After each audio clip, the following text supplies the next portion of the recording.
But as I told you, there could be good conditionings in the same way you can have good habits and bad habits. If habits inhibit or obstruct your ascent, they also can help to stabilize you.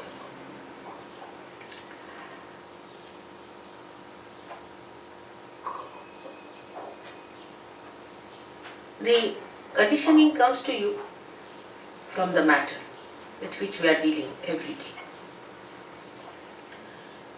When a human being sees a matter, he aggresses it. And he wants to use that matter for his own purpose. He changes the forms of the matter for his own purpose. He starts getting used to matter as comfort or as a help or a guide in life. The more you start depending on matter, the more your spontaneity is finished, because you are dealing with the dead.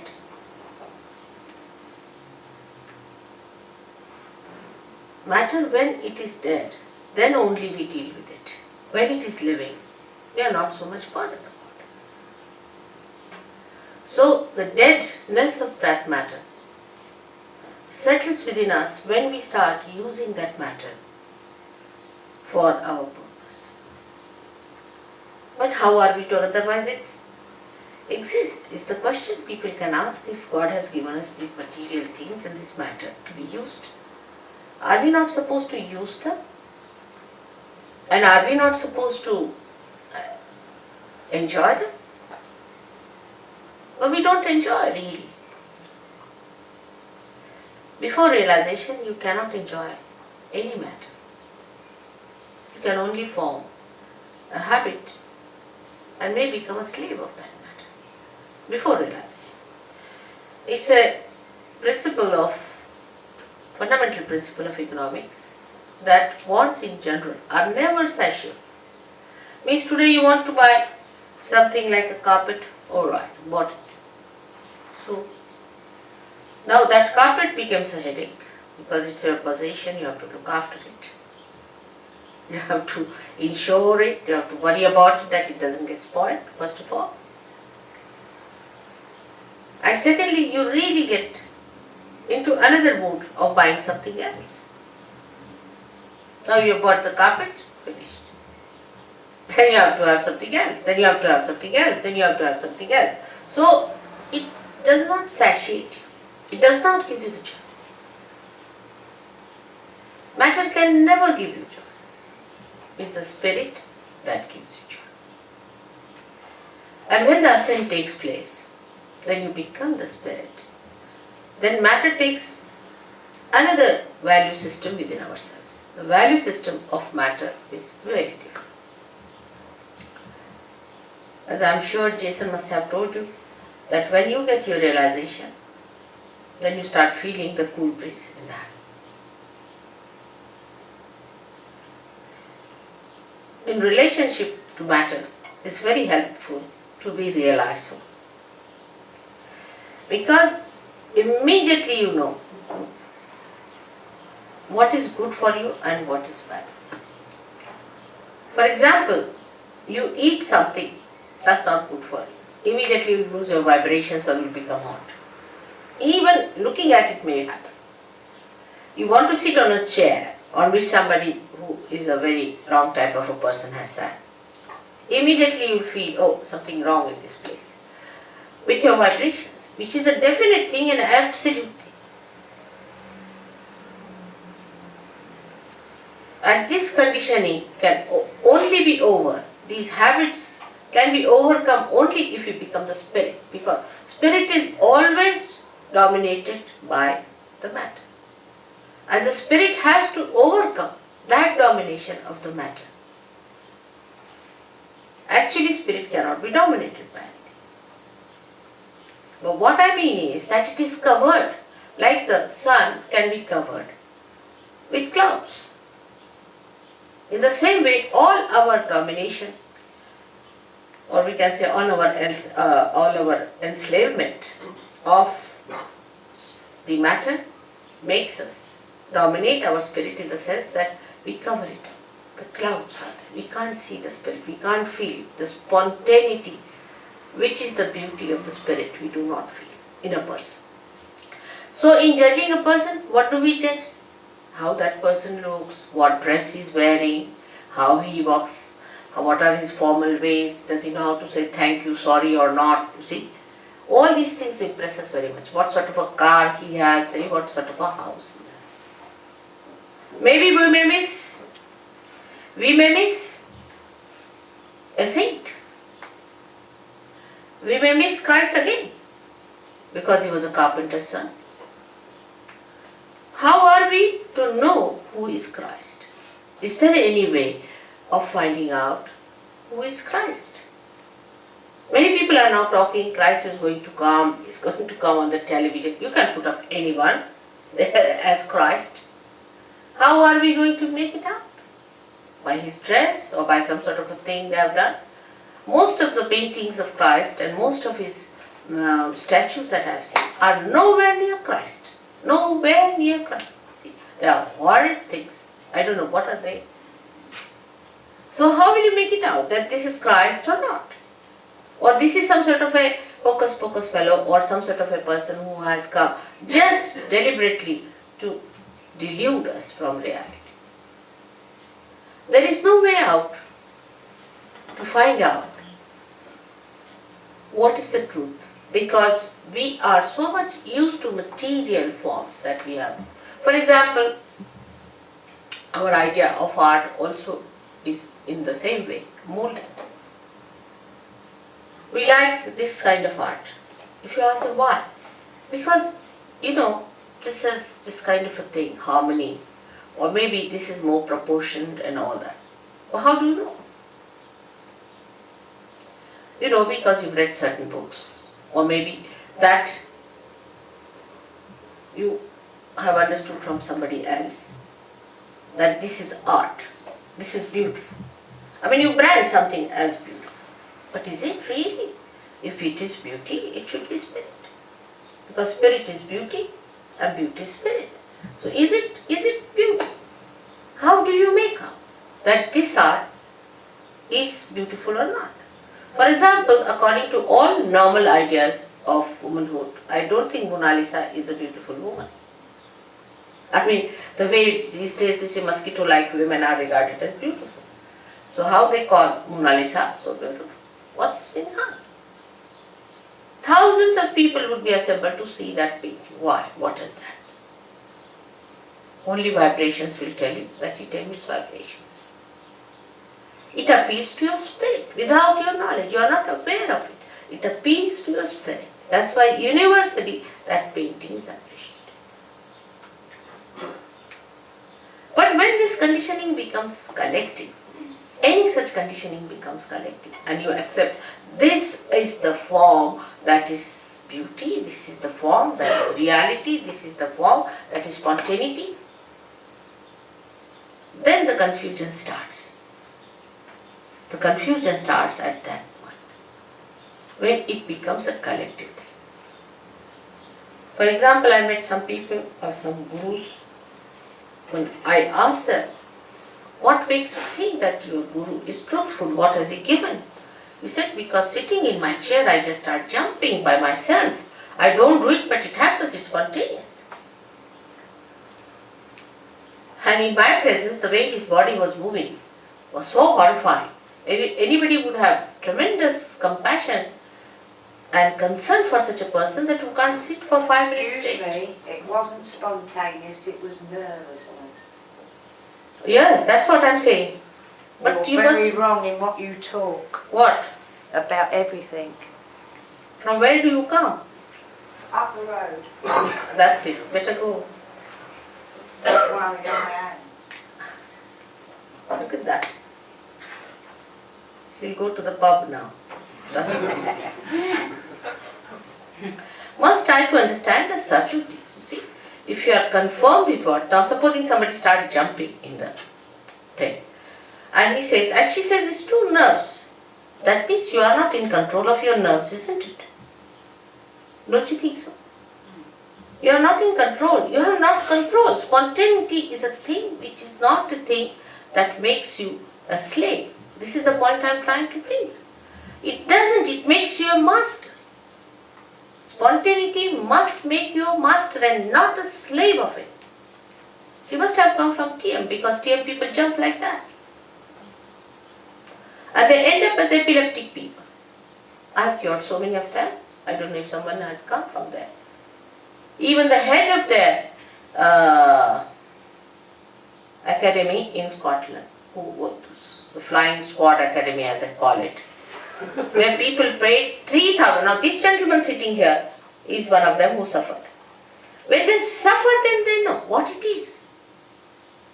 The other day we saw somebody with epilepsy of such frequency, the poor child, he was hardly 26 years of age, young man, supposed to enjoy his life, was going into such trauma you can't imagine. And if this is happening to somebody going to a guru, you paid for it, how can it be anywhere near spirit? This is what I am trying to tell you. That spirit gives you spontaneity in which you are the master. You are the master of yourself. Complete master. No enslavement of any kind. No habits formation coming. All habits drop out.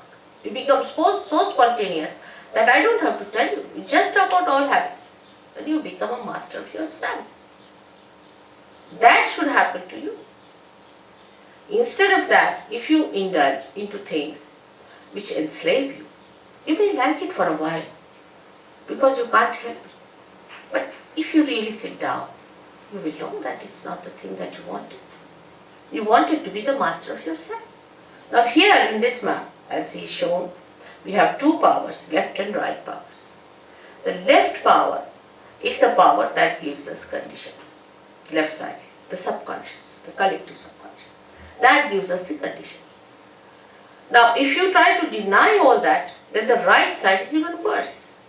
It gives us action, but with action we can become very ego-oriented. So both ways it can be troublesome. Supposing you say that, all right, I'll have no conditioning of anything, what's wrong in doing this, what's wrong in doing that. And if you just move with that idea, with that freedom, it will be abandonment. It may not be freedom, because freedom must have wisdom behind it. So both the sides, the movements on both the sides are wrong. So what is all right in the center is not to get conditioned by anything and not to be ego-oriented. But how to do it is the problem. The problem is how to do it.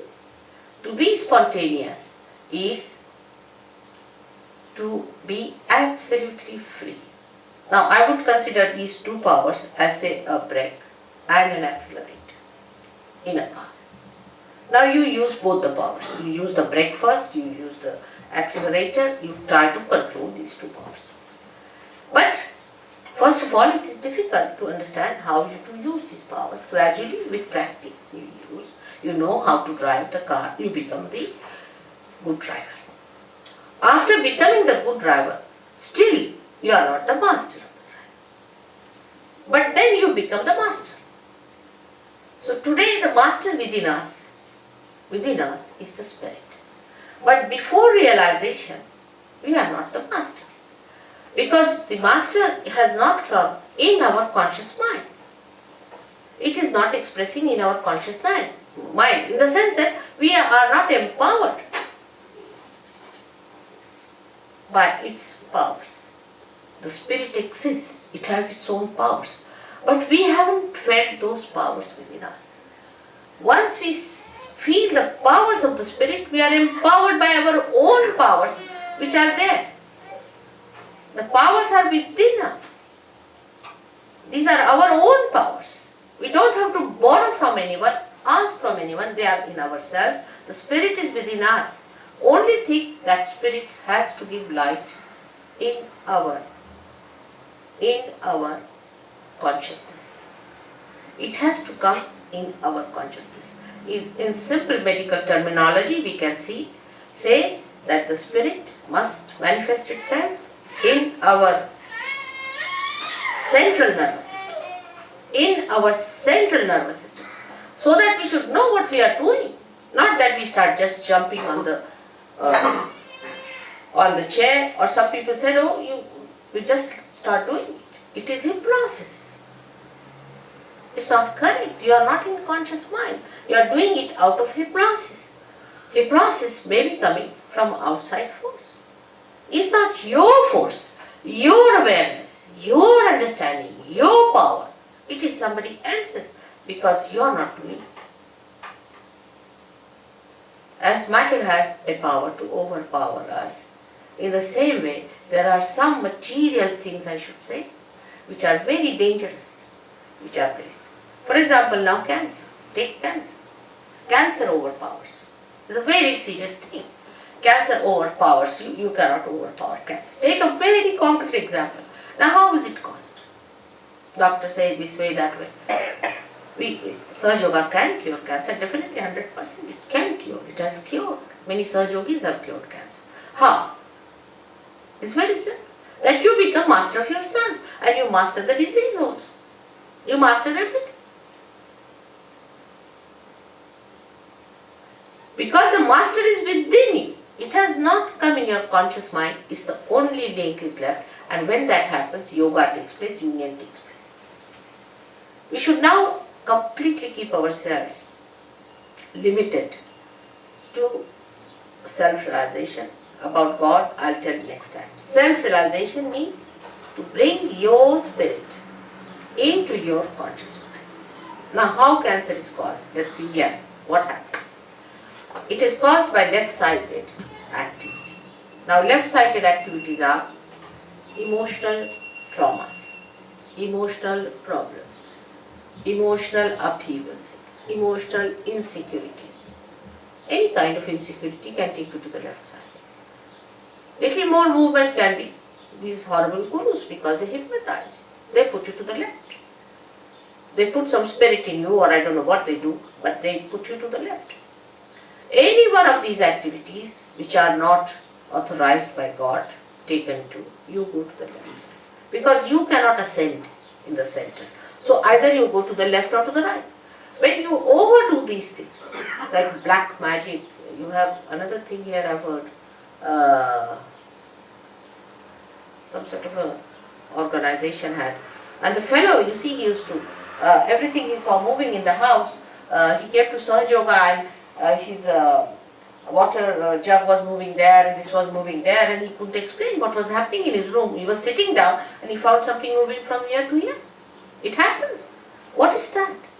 What is that doing this kind of a thing which you cannot control? Again we come to the same. Something you cannot control. So you enter into the realm where you are controlled and you are not under your control. And that realm, when you enter in, I have always seen all the cancer patients are the ones affected by this. Most surprising. They are not aware. They do not know how they get into it. For a lady, supposing say she is suffering from an insecurity about her husband, or maybe something, or maybe she thinks that her husband may leave her any time, she loves him, whatever it is. Such a woman might get a breast cancer. Because the insecurity is set in one of the centers there, which you can see here, the center of the heart. Center heart as we call it. Now if this center goes out of order, if a woman feels insecure for anything whatsoever, she is capable, she is vulnerable to be attacked and she can get into cancer. So we have to understand life in totality and not in one way. The total impact of life, the total effect of life, the total relationship with life must be understood. Now no doctor knows this. Will he know? When he treats a patient for the, say, breast cancer, will he know that this lady is insecure? There's another disease, anorexia. Many girls suffer from it. they don't just eat, they just give up eating. Now, you do not know why it happens. Doctors can't cure it. Nobody can cure it. What is the reason? The relationship of a girl, of a daughter with a father. Say father dies and the daughter doesn't see the father. Or in heart she loves her father but she doesn't express it. Or there's some bad relationship that comes between the father and the daughter. You get this double anorexia. You'll be amazed. But it is impossible for doctors to get it. We have some doctors sitting here. It is impossible for any medical science to go near it. Because they do not see a human being in its totality. It's a very delicate instrument God has created. The way we are harsh with others, the way we sometimes try to trouble others, try to make others feel insecure or unfair, unjust. Without our knowledge, we really give them a tremendous insecurity. And such insecurities can work out incurable diseases of which we are not aware. So to understand the totality, what should happen to us? We should achieve that state where we can see the totality. Like if I have to see now, for example, the whole of Brighton, what should I do? I should go on a plane and see it from that height. I can see the whole. In the same way, in your awareness, in your understanding, you should rise to that point from where you can see the whole. If you cannot see the whole, the partial vision, or we can say a little that you see, can create confusion, can create problems, and some of them could be of a very, very serious nature. Because as human beings, we do not know what are we. This is the greatest problem of human beings, that they say, I don't like it. Now which one is this I? Is that your spirit or is that your ego? What is the part that is not liking it? Or is it your conditioning because you are brought up in a particular way so you don't like this? Which part of you is not liking it? And you will be amazed that it is not your spirit. Because if spirit likes, how will you know? It's only through your vibrations. When you can feel the vibrations, then only you will say, yes, my spirit likes it, because the vibrations are emitted. So we are still in a transition state as human beings. We have not achieved that state which is called as the state of self-realization, where you become the spirit. The becoming is the point. When you become the spirit, you know what you like. You really know what you really like. Because you are now the reality. You are not any conditioning. You are no more any ego, but you are what you are really, and that is your spirit. And surprisingly, this spirit is a collective being. It's no artificial collectivity within us. That also, all right, we belong to all Brighton, so we are one, or we belong to one street, so we are one. It's not like that. But it's something that you are, absolutely, you are a collective being. And you start feeling that collectivity within you, with these different centers working it out. And you can feel it, others. You can feel others on your fingertips, can you believe? In the Bible it's written that your hands will speak. The description of these days is that your hands will speak. Why not people go and find out what does it happen? How can your hands speak? This is what happens, that on your fingertips you start feeling and understanding what is reality, what is beauty, what is joy, what is love. This is the left side which we get, and ultimately with these left side problems we get physical pains. It's very painful to have left sided problems. It's very, very painful. The pain cannot be explained, no one can understand, nobody can cure it, you can't tell anyone, and people think that you are fussing, they give you psychological treatments. You just don't understand why this pain is within you. And this pain comes to you from left side, the subconscious. Beyond the subconscious is the collective subconscious. And this collective subconscious is the one where whatever is created from the beginning up to today in the creation is within.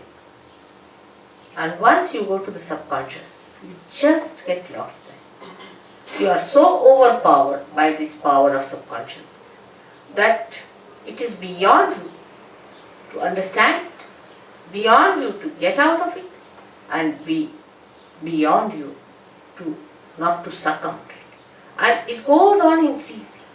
Like I asked some people, why did you go on doing it? When you knew that you were not doing it, somebody else was doing it, still why did you continue to do it? They said, Mother, we were under a blanket. It was darkness. We didn't know where we were moving. And we were just going on and on and on. And as I told you last time, feeling guilty is the biggest blockade. It's the biggest blockade. Because once you start feeling guilty, that the center on the left gets blocked and it's very difficult. And you don't know why you are feeling guilty. All the time you are feeling guilty, but you don't know why you are feeling guilty. Why these ideas of guilt are coming to you. That this feeling of guilt keeps you away from joy, from enjoying anything, from being spontaneous. Why? And this explains why we sometimes are miserable for nothing at all. Actually, God has not created us to be miserable. He has made us so beautifully, so carefully. He has created us with such love and compassion not to make us feel miserable, not for anything. He doesn't give us any diseases, no problems. But we have done these things to ourselves by going to extremes on the left or the right. As I am today talking about only on the left, I would say that to feel miserable for nothing at all is also wrong, is being unjust to yourself. The people who are left-sided must know that they are the spirit, that they are that beauty which has to come, which has to express itself, that they are not the people who have to suffer all the time and to live like miserable people. They are not. But because they take so much upon themselves, bear so much upon themselves, they become like that. And to avoid that bearing up, they may take to some other habits. You see, many people take to alcohol also for reason because they can't bear the pangs of life. They can't bear. That's why they take to it. But once the spirit is awakened within you, you become so strong. You become so joyous, so spontaneous that all these things drop on.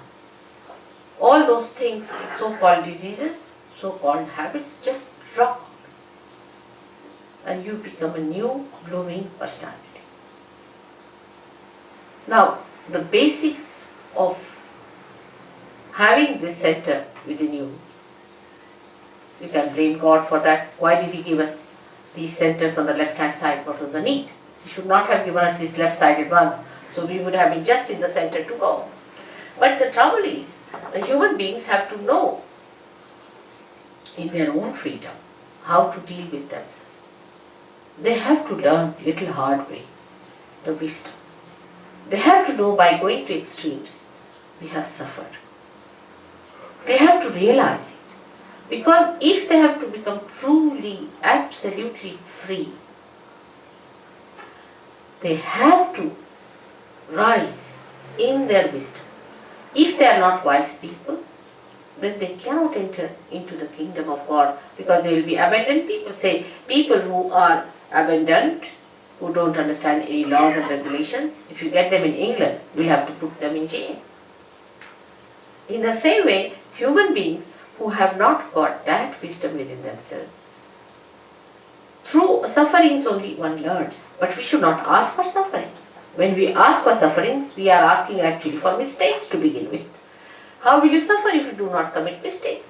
So when we ask for sufferings, we are committing mistakes. So what we should ask for is nothing but our spirit. And if you ask for your spirit, it is your own and you have to get it. It is in your own right that you are going to get it. It's no way that I am obliging you or doing something special for you. It's all there. You are like a light which is just to be enlightened, because I am an enlightened light. And you become an enlightened light and you can enlighten other lights also. It's very simple. If you become an enlightened light, you can enlighten others. You don't have to bother about anything else there. You become an enlightened light yourself. That's the point. It is all there. It is all your own. You have to just have it. It is as simple as that. There is nothing very complicated as these people make it, or anything that these philosophers have put before you. Nothing of the kind. It's very simple. It is within you. It is spontaneous. It is a living process. As in living process you have become human beings, you are going to become superhuman beings. It's absolutely spontaneous. You can't pay for it. How can you pay? I mean, an absurdity. If it is a living process, how can you pay? How much do you pay to the tree to grow up? I mean, in anything living, do we pay anything? How much do we pay our nose to breathe? Can we pay for it? It's absurd. It's ridiculous. But when we pay for it, we cannot. It's a living process. You have to become, an egg has to become a chick. Now, how much do you pay to an egg to become a chick? Or how much does an egg pay to the mother for becoming a chicken? It's that ridiculous. But we never understand that living things are so spontaneous. We never see living things. We live with matter, with the dead, not with the living things. If you start watching a tree, you start watching a flower, how it becomes a fruit. You can't even watch because it's done so slowly. You can't even watch a flower becoming a fruit. Suddenly you find all coming up. Like when I came to London from India, I found all the trees were bare. Absolutely like dry sticks. Absolutely like dry sticks. Within a week, what I find is the green coming up. Within the second week, it was all lush. Can't believe it. We never even notice. We take it for granted. It's happening. How does it happen? It's a miraculous thing. If you see it is miraculous, how these flowers, for example, the particular flowers are only on a particular tree, another are on another tree. How does it happen? Who chooses them? Who puts them in proper shape? Who organizes all that? And this is what one has to realize. And that is the all-pervading power of God that does all the living work. And once you become that, the spirit, then this power starts flowing through. You feel the power through you as Christ was touched and he said some power has gone to someone. Like that. You just become a medium of that power flowing. But you are empowered to maneuver it, to manage it, to understand it. You know completely about it. You know how to give it. You know how to work it out. You know how to cure others, cure yourself. You know the complete working of your machinery. Apart from that, you get the power to overcome all the problems of your own machinery also. It's so fantastic. Whole thing sounds very fantastic because we have never seen this before. But to us it doesn't sound fantastic when we see all these flowers suddenly turning into fruits. It doesn't sound. But we see human beings turning into fruits. Then it sounds very fantastic. How can that be? It has never happened before. Only one person would get realization, and it was such a difficult thing and nobody got it. How is it today? I say it is the blossom time which is being promised, which has been already prophesied. Even a great poet in your country, William Blake, has prophesied it. He said these times will come when men of God will become prophets, and these prophets will have power to make other prophets. I mean, nobody could be more precise than Blake, I tell you. He was so great to say this will happen, and this is what we have to expect when we go to anybody for seeking. Have we become prophets? And what is a prophet? Prophet is a person who is a collective being and who knows all about it. Who is the master? We call prophet a master. And that's what you have to become, the master. And that mastery is very simple because it's all built within you. Just it has to be connected. Like anything like a television set is to be connected to the mains. It's all built in, it's there. It just starts working. In the same way, you are that. You are that. Just it is to be connected. Whatever may be your caste, community, race, nationality, shapes, heights, anything, whatever it may be, makes no difference because all of you have got this great thing within you, this power of a rebirth. And you are to be born again and you will be born again. Why not today? There's nothing to get angry because people get angry sometimes because they don't like anybody telling them about something of which they themselves are feeling bad. They don't like it. For example, if there's a drunkard and he drinks too much, he's an alcoholic, he doesn't like it and he feels bad, and if somebody tells him, even in the most gentlest way, that you better give up drinking, he doesn't like it. But what I am saying is not that you should not do it. I said it will happen, that it just drops out. I don't say you don't do this or don't do that, but it just happens. And you must first understand what is the problem and how the problem is overcome. That's why I have to talk. Otherwise there's no need to talk about it also. It just works out. It just works out because you are just ready to have it and you just get it. I don't do anything. I'm just a catalyst, I should say, that it works out. I hope you'll ask me some questions about it first before we go in for any realization. If you have any questions, please ask. You must ask.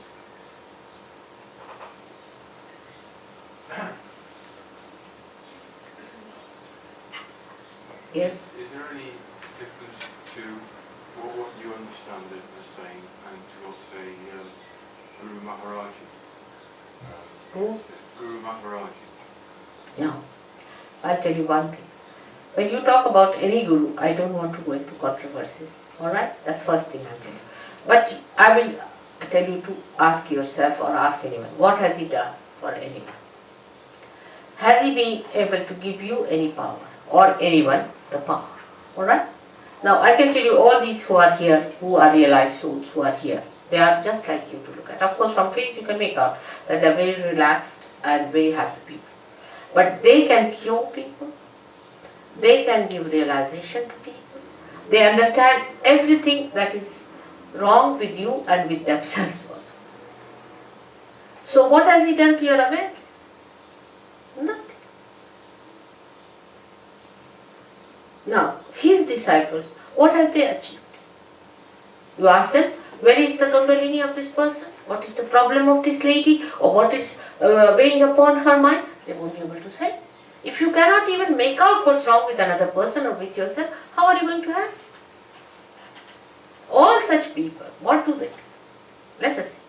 Simple thing is that they can't mesmerize you. You may feel happy for a while. It's just like drinking, if you drink, you feel happy.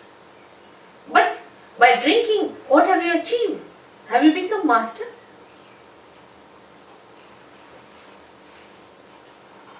All of them are like that. You see, and this gentleman is so obviously, because he asked for Rolls Royce. What is a Rolls Royce for a prophet? I mean, what does it matter? You see, my point is, this is so obvious, this is so logically obvious. First of all, anybody who takes money from you is a parasite. Simple as that. And to ask for Rolls Royce, of all the things, so you see, you have got Christ. You can see from Christ's life. Will he care for your Rolls Royces? To such a person, he's a king. He doesn't bother. Whether he has a Rolls Royce or not, whether he sleeps on the ground or not, it makes no difference. Such a person doesn't care for anything. Because he is in comfort. He's got his own comfort. He is a man of self-respect. Do you think we ask for anything whatsoever? I mean, it's so obvious. For you people, it is so obvious. But when I talk to some people of this guru, the particular one you are telling me, they said, Mother, we give him the metal and he gives us the spirit. Can there be an exchange? Can you purchase your spirit? Use your logic. Alright? God has given us brains to understand. Logically we can reach that. Can you purchase the spirit? Isn't it so simple? We can't pay for it, my child. We cannot. If you want to give me a flower, alright, it's just an expression of your love. And that's all.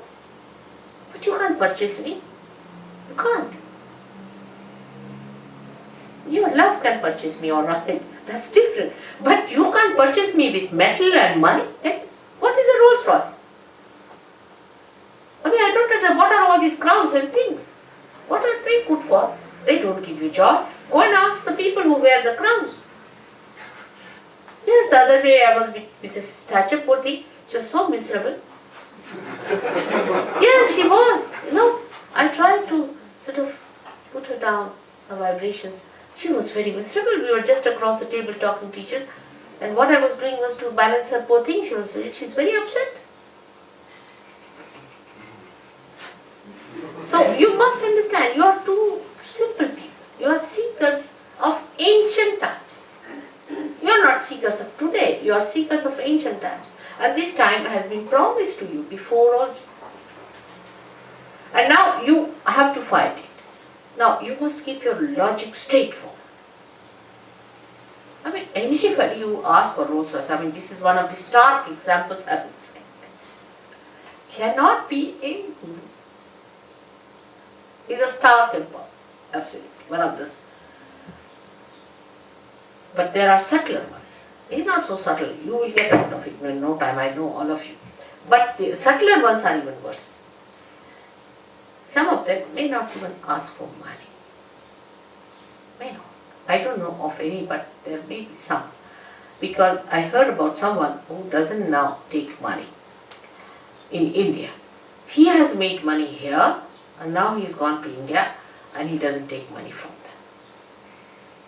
But the one who has really not taken money, one person whom I know, has been using women.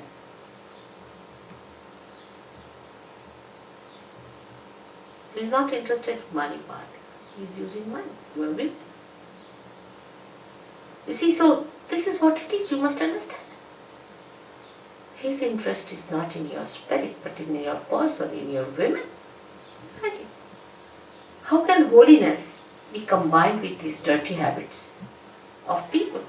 That means they themselves are under the control of their desires, which are anti-God. These are all anti-God activities. And you people being so simple-hearted, I tell you, you are so simple-hearted. If you tell an Indian that the Guru takes a Rolls Royce, he said, immediately they'll cancel. They know this guy. Okay? Nobody will give to any Guru in India. Gurus have to pay people sometimes. First to entice them. Westernized Indians is different, but those who are really Indians, they are. People live with the mothers and they know what is what. You know, nobody can befool them. They're very practical people. Yes, my child? Can you be healed through faith? Huh? Can you be healed through faith? Oh, the faith is two types. With what we call in Sanskrit is Shraddha. It's different from what you call as faith. In English they use it as blind faith and another as faith. Alright? We can make it like that. Now, the blind faith is this, that I have got faith in God and God will heal me. This is one faith. Alright? Another is a faith which is enlightened, where I say you are the spirit when you are connected. Now, if you say that I have faith in God, you shouldn't feel hurt when I tell you the truth, alright?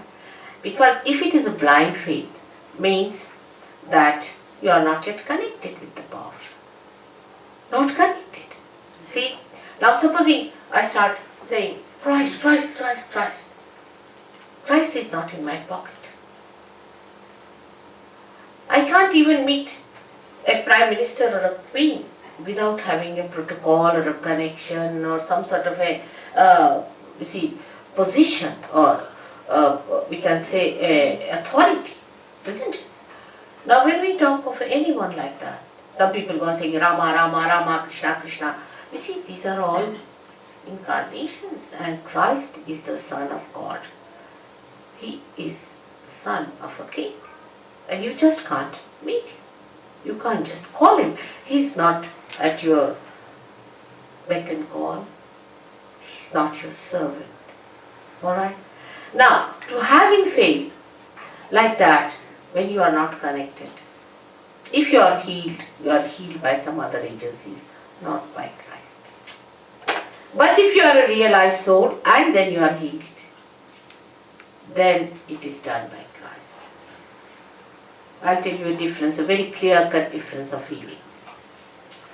We have in England, I don't know now if you have that one, it's an organization called International Curative Center of late Dr. Lang. Now this Dr. Lang was dead. I mean, he was late. But he had a curative center. You see, and this gentleman died, and he possessed a man in Vietnam, a soldier, not his own son, but a soldier. Now this soldier was told by this fellow, I mean they are very honest people, being English they are honest and they tell the truth. You see, they don't say that we do it through God or anything. So he told that there are many doctors, I hope the doctors won't mind, who have died and who were very ambitious, are still wanting to cure people. And he should go back to my son and tell him all the story that I have come in you, and my son will believe. So he said, how will he believe me? He said, no, I will tell you some secrets which only he and me, both of us, share. So he'll definitely believe. So this fellow agreed. He was a very healthy fellow. Actually this spirit entered into him when he got into a certain shock. Something he saw shocked him in the war, and this spirit entered. And he was carried by that spirit somehow or other to England, where he met his son, and he told the whole story. And the son had to believe because he knew so many secrets. And they started this curative set. Now how do I come to know of late Mr. Lang? Is the thing. They cured a lady who was in India. Long time back, it was 1970, I'm telling you. And she came to see me, and she was all shaking, she's like this. I said, what's this? She said, I was sick with a certain disease, and I was afraid of an operation, and I came to know about this organization. I wrote to them, and they wrote to me saying that at this time, on this date, we'll enter into your body. Openly, I mean, they don't say that we are God or anything. We'll enter into your body, and you'll feel a little shaking, doesn't matter, and you sleep off, and we'll work it out. And she said, I got cured of that disease. But after 3 years or so, the whole body started shaking. And she couldn't bear it anymore, and she came to see me. That's how I came to know about Dr. Lang. See, that he has, this poor lady was tortured for 3 years. She suffered so much. And then she came to see me. So after Mr. Lang entered into her body, Dr. Lang, it was after 6 years that she came to see me, because 3 years she was all right. After 3 years it started. And that's how I came to know all the spirits that had entered into her, the doctors and all that. It was a horrible case. Of course she got cured later on, no doubt. Because when you become the spirit, you are in your fort. Nobody can enter into your body. You become something which doesn't get contaminated, doesn't get overpowered. Nobody can dominate. And that's how she got cured. So with faith, if somebody says, oh, you will be healed, you see, and they start shouting and screaming and this and that, and suddenly you might feel, maybe there's a spirit, They replace also sometimes these spirits. It's very surprising. They can replace the spirit from one to another. I have seen such cases also. All kinds of things I have seen in spirit. The other day, only about 8 days back, wasn't that, Marie? When this charismatic fellow came in? Something like that. 8 days back, in France, a gentleman came in. Young fellow, must be about 24 or so. He got into such a big agitation, he started crying, and a funny type of a thing that I've never seen a spirit enter into. Whole body was shaking, and he fell down, he started crying, weeping, all sorts of things happened.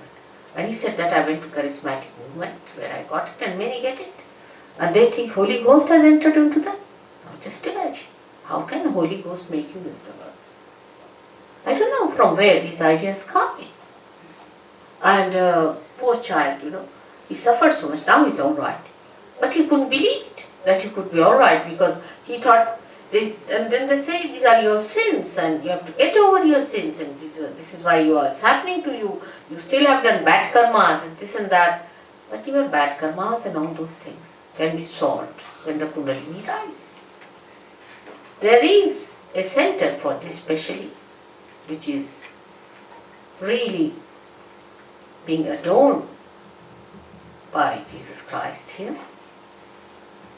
Did you tell that about this center? Didn't quite get that far. Alright.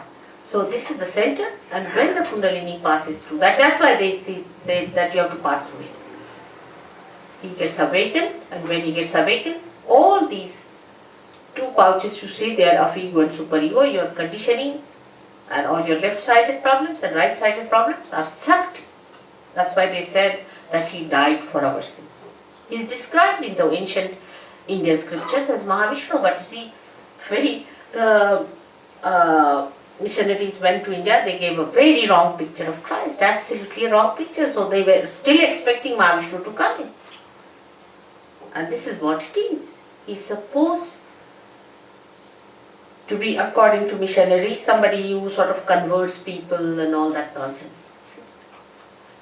It's not the real thing that he is to be awakened within us. He said that. He said, I have to be born within you. And that is what it is.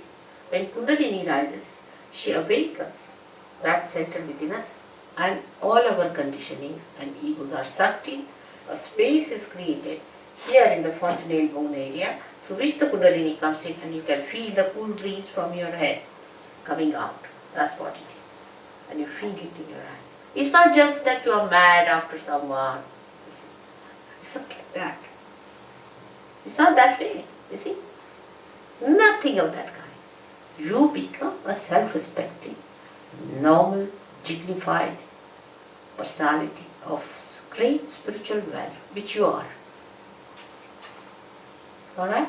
So this is what faith is and what is blind faith is. Yes, my child? It seems very difficult, the concept that self-realization doesn't involve some personal effort. Can it really come to anybody irrespective of how materialistic they are? Yeah. Am I understanding you? Yes, it appears on the face of it very difficult. And how people are materialistic is also true, no doubt. But spirit is much stronger than the matter. And when it has to express, it completely crashes all that. And it comes. Now, we have here, most of you are English people, I should say, westernized, very materialistic people they were. I should say, living in that world. They may not have been that materialistic, because if they are not seekers, they would not come to me. But a new being has been born. If you look at an egg, you feel that what a hard stuff is this. But if it is broken at the right moment, with the right understanding, it becomes a bird. Because the living process is on, only the last breakthrough has to take place. Apparently it looks difficult, but to me it is not. Perhaps I know the job. Alright?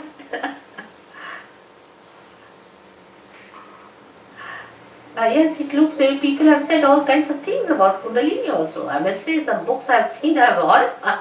You see, if you don't know the job, everything, supposing somebody doesn't know how to drive a car, you see, and he gets into the car, the way he described it would be horrifying. You'd never get near a car, isn't it?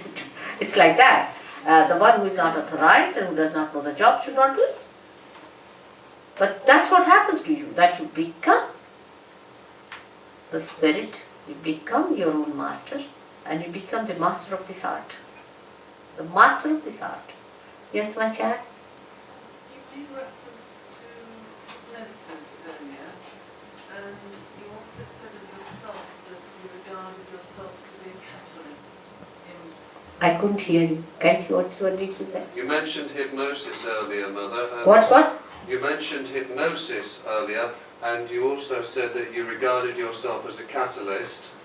Did you want to- Don't you think that the hypnotist also regards themselves Yes, very as a true. catalyst? Yes, no doubt. As the person themselves. Yes, that's true, but the difference is this, that a hypnotist brings you under his power. He doesn't give you any power or no new dimension to your awareness. You see, there's a tremendous difference between the two. You see, you have got your own power within you. Say for example, alright, your spirit there. Now I am a catalyst. You see, you can use a spoon for giving a poison or could use it for giving the nectar. Alright? So if you give the nectar, then it's a great thing, and if you give the poison, it's horrible. It's like that. Now the hypnotist uses hypnosis. How does he hypnotize? Is the point. What he does is to push you into your subconscious, into your collective subconscious, where he overpowers you.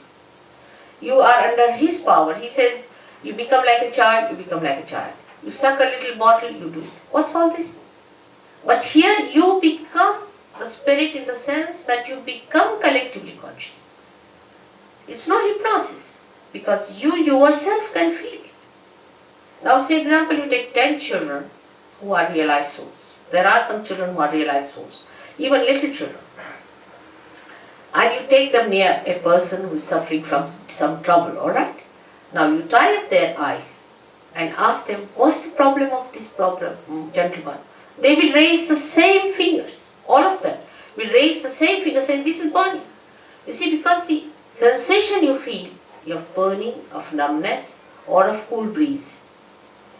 A new awareness of a vibratory nature is born within you, not with hypnosis. On the contrary, after hypnosis you feel so dead and finished, as if somebody has been riding your horse. It's just the other way now. And you start growing into you and understanding. You can cure people, you understand what are the centers that are catching. You understand what are the centers of another person that are catching. In the beginning, sometimes people have confusion, I've seen, that they don't know whether these are my centers or your centers. But we have ways and methods by which you can discriminate. You can see which are your centers catching and which are the centers of the other person catching. You also know how to get them all right. You also know how to give realization to others and to empower them with their own powers. It's just the opposite. But catalyst could be horrifying and catalyst could be just heavenly.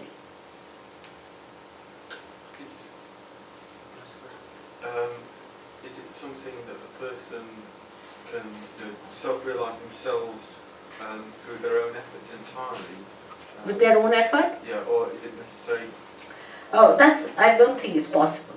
You see, because like a light which is enlightened can only enlighten another light.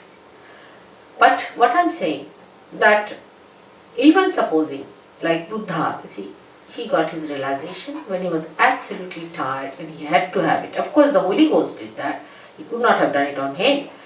But he got the realization there because it was a different circumstance which he had to live. He didn't have to talk about God. He didn't have to talk about the whole thing. Because people were so much engaged in talking of big things like God and about all kind of deities, this, that. There was a big confusion. And somebody was to be realized at that time who would just localize it and say only self-realization. Don't talk of God or anything, forget it. That's why you got a realization like that. But you cannot get a realization just like that. Only possession you can get. You cannot. Somebody who is an enlightened soul, such an enlightened soul doesn't take money from you. Normally, you see, people don't want to give a realization. 99% those who are really realized, they'll throw stones at you, they won't have anything to do because their experiences of human beings are horrifying. If you go and talk to them, they'll tell me, they've told me that wait for 12 years. See, mother, they will all finish you off, they'll kill you, they'll do this. It's very venturesome to deal with human beings because they'll be very egoistical and they will never accept. But if you take like this, like somebody who knows is a head, isn't it? And realization is not possible.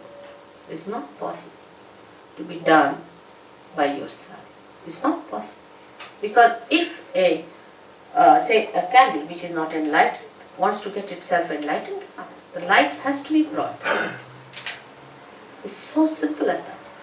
But one should not feel bad about it actually. Say I don't know how to drive, somebody drove me down here, I didn't feel bad that he had to drive me down, did I? And I only know one job, I don't know many jobs I don't know how to operate bank, I don't know how to write a check, I'm hopeless in many things. I don't know how to open a can maybe, but I know how to open the kundalini. Alright, so if I know one job, why should you mind? After all, we depend on each other for everything, isn't it? So why not? If I know the job, what's the harm? And you will know too. You will know too. But it cannot be done by yourself. But actually in this, you are not obliged for anything. I just do it because I love it. It just happens. I don't do anyway. I'm just flowing. I don't know how it happens. Just it's flowing.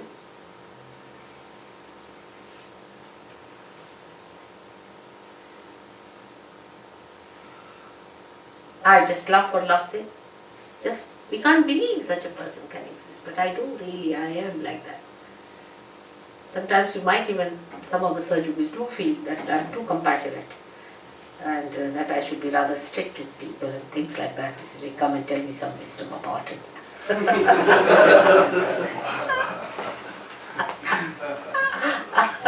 You see, they think I'm not so practical. But this is the most practical thing. Because I know they make mistakes because they don't know they are walking in darkness. If you are walking in darkness, if you bang at something, then the only thing that you can do is to have compassion for them because they can't see, they are blind. Isn't it? How can you have any anger or temper?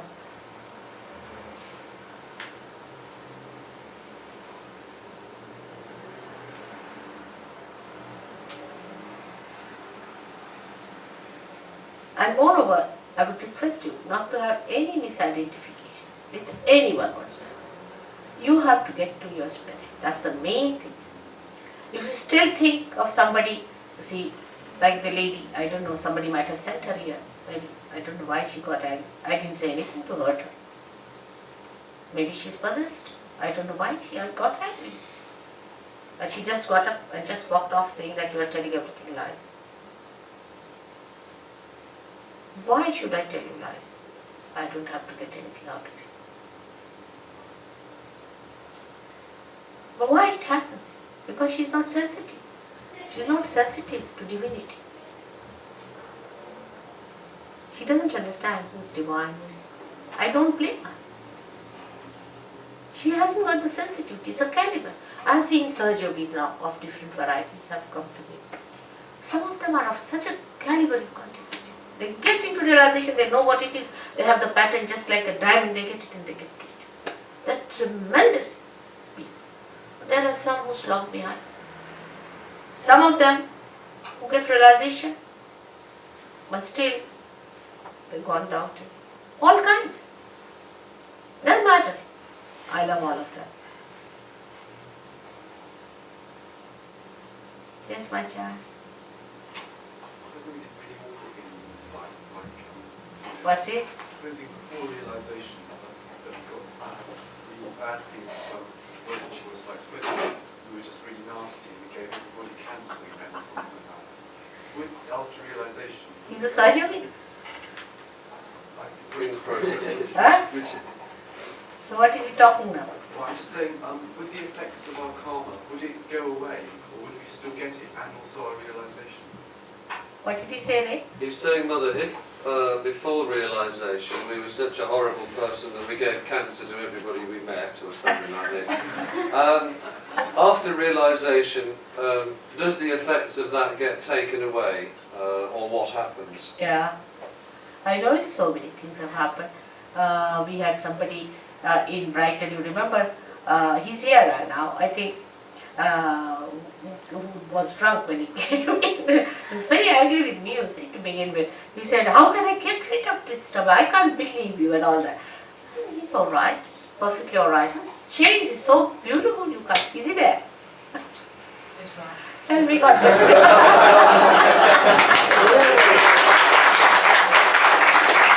He's so sweet now. The other day he came to see me. I said, look at that. He's so sweet.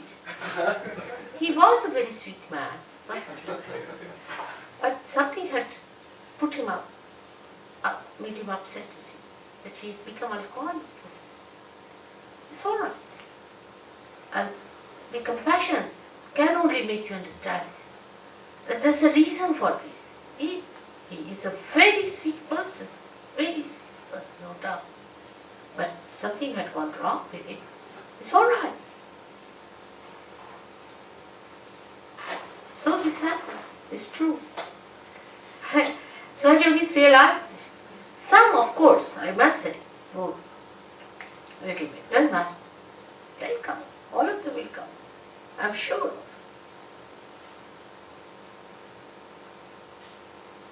Everyone is made for it.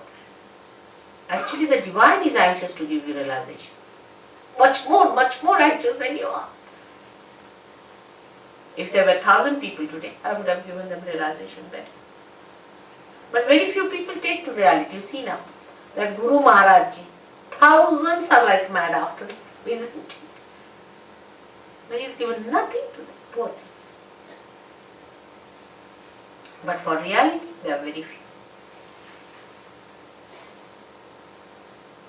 Like the other day, somebody asked me a question, Mother, why don't you do it to everyone? I said, where are the everyone? Let me see. Where are they? In this Brighton, how many there are? How many are here? Alright? That's the problem. It takes time for people to love reality. It takes time. It's such a beautiful thing. And even they get realized, then they drop out, you see. But, oh, I'm all right now, I'm all right. After 1 year, they'll appear. That's not the way. You have to master this art. Absolutely master it. It is all free. Absolutely free. Now, they are all sitting down here, they can say that. Will you talk a bit more about self-realization and what's necessary to enhance that? Yes, yes. I will be in my next lecture, one by one. Now I'm talking the left side, the right side, and then the center, and then also, of course, about the spirit. Definitely, 100 times. That's what I have to do. But gradually I have to build you up. Alright? I will, definitely. You won't believe. I think I've given 500 lectures already in London, at least. And it doesn't end. Every time they say, last time I spoke, they said, Mother, it was absolutely a new dimension you talked about. I don't know. Gary told me first time he touched his vibration so much with my lecture, I don't know what I touched him so much. Yes, it's surprising. He's from Australia. Australians, doing well. Very fast work. So, all the questions are over now. Should we have it? What of karma? Huh? What are they called karma? Karmas. Yeah. Karmas are when you do any work or anything with your right side action, then the effects of that accumulate within you as an ego, because you think you are doing it. Actually, we don't do anything substantial. what we do is a dead work. Like as I said, we make a chair out of a dead tree.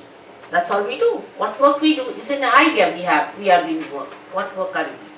Can you convert this into a fruit? We can't even put fragrance into it. So this myth, you see, works as ego within us, as shown here, which I will be speaking tomorrow about, alright? And this is what is that we think we are doing this work, that work, and this ego thinks that if we have done bad work or good work, we have to suffer. You see, a tiger doesn't feel that way. If tiger has to eat, it must kill. It kills the animal, eats it, finished. It doesn't sit down and sulk, oh God, I should not have done that. I should become vegetarian. It doesn't accumulate any karmas in it, alright? But we human beings do. Why? Because we are closed. We are closed. See here, we are closed. They are open. Whatever they do, they are not bothered. But we are bothered about what we do because we think we do. And when, as I said, the center is opened out, he sucks our karmas. And the so-called karmas are nothing but sins, you see. In a biblical language, we can call it a sin, you see. And they are all sucked by this powerful deity of Christ awakened within us. And you get beyond it because it is the ego that does the karma. When your ego is finished, what are the karmas? They are finished too.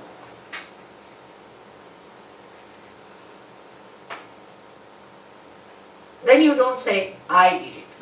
What you will say, Mother, it's not working out. It's not going out. Now what is this it? It becomes a third person. It's flowing. The vibration is not coming. You see, you don't say, I am doing this realization. I am raising the Kundalini. They don't say so. They say, it's not rising. You become a third person. That third person is the spirit. Where you do not say that I should do it. Even if it's your son, you say, Mother, it's better that he gets realization. Alright, you see, try. No, it doesn't work out. Alright, then should I give a certificate? He said, how can you give certificate, Father? How can you? The Kundalini has not risen. Everyone knows. You see, it's whether it's your father, mother, sister, anyone. If they are not realized, they know they are not realized, so what? They just know. This granddaughter of mine, who is here now, she's a born realized, and she was hardly about 5 years of age, I think, when they went to Ladakh. And there was one Lama sitting with his shaved head and all that way. Everybody was touching his feet. And the parents also not realized, my daughter is not realized, so she also touched his feet. She couldn't bear it anymore now. It was too much for her. So he was sitting in a higher hillock. She went, put her hands back and looked at him. She turned him. He said, what do you mean by asking everybody to touch your feet? You're not even a realized soul. By wearing this dress of yours and shaving your head, you think you can ask people to touch your feet? Little child of 5 years. Yes, they understand. We had once a program in India when they invited me as a chief guest and for this Raman Maharshi, who was a realized soul. And one gentleman from Ramakrishna Ashram, the head of that, was sitting with his big orange robe, see, sitting there. And my another granddaughter, she was sitting in the front row. She couldn't bear him anymore, so she shouted from there, Mother, the one who is wearing a maxi, their grandmother, please ask him to get out, he's giving heat to all of us. There were many Sahajogis who were feeling the heat for the fellow, and he thinks he's a very spiritual man. So she just stood up, she said, ask him to go, he's wearing a maxi.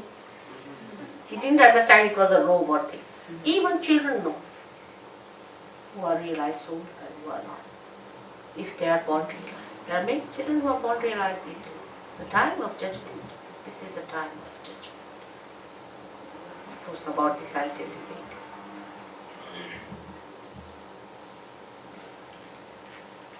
You mind if I persist? I have a question. It's all right, I don't mind. But what happens if you ask too many questions, sometimes it becomes mental activity and may delay the realization sometimes. So I would advise you, if it is not so important, better keep it out. Because you see, answering the question is only on mental level. I'm talking something much beyond. See? So it is something logically, if you have understood me, alright, let's have it.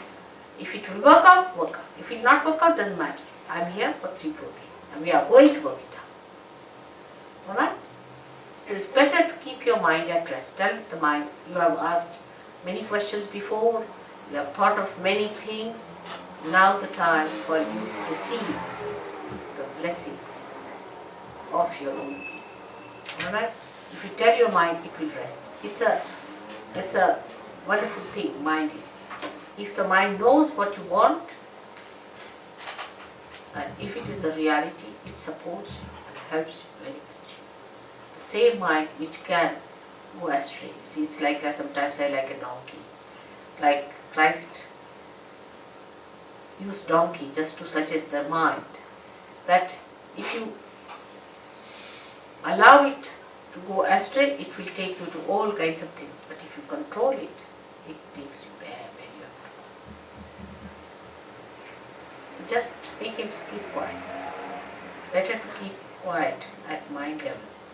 And that's why I answered your questions, because later on when the Kundalini is rising, at that time the mind should not stand up, isn't it, to say that I haven't asked this question. That's why, just to soothe it. There's no need, but just to soothe it down, I do. Alright? So best thing is to get your realization is the best thing. Otherwise this mind is quite a disturbing stuff, which can come at the right time when you are going to achieve your last breakthrough. It may stop. Alright? So if you have any immediate question or by which you are really oppressed, then you must ask. But if it is not so important, just give up. Is it very important? So then it's all right. He has realized this. Now, I have to just request you for one thing, if you don't mind. We have to take out our shoes, because the Mother Earth helps us a lot, see. So we have to take her help in every way possible.